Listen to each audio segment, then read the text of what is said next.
I found a Catfish account of myself almost exclusively using photos of me when I was underage. Last night, I was looking for an old message on Facebook when I noticed a man had tried to reach me about something important multiple times in 2019.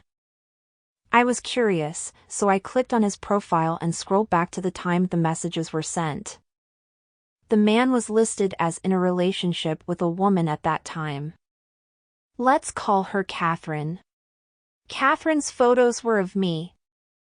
I know that catfishing isn't that unusual, but it's shocking when it actually happens to you. I start looking through the account. It was created in 2017, when I was in my 20s.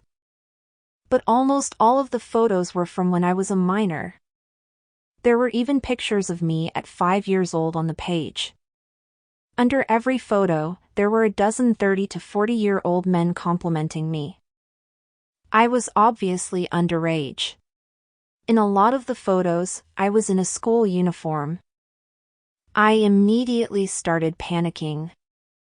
It was revolting. After I went through the entire page, I sent Catherine a horrible message. Probably the meanest things I've ever said to anyone. Then I realized Catherine's last name, Simpson, is my mom's maiden name. And after that I realized that my mom's estranged sister is Kathy. Surely Kathy wouldn't be behind this?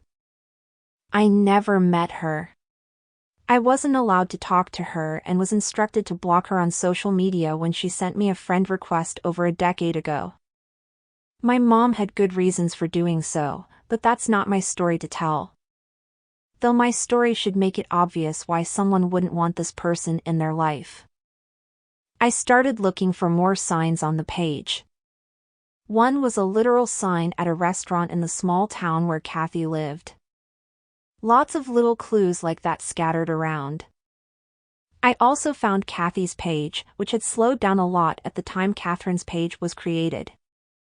But the craziest part of all, Kathy got sick in late 2019 and died in early 2020.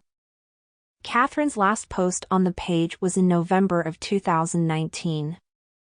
It said, "Pain changes people," and she never posted again. My mom saw her on her deathbed and she never spoke a word of it, despite having maintained the page for years. That's the story of how I was used as a catfish by my estranged aunt who I never met. And how I subsequently cyber-bullied her even though she was dead.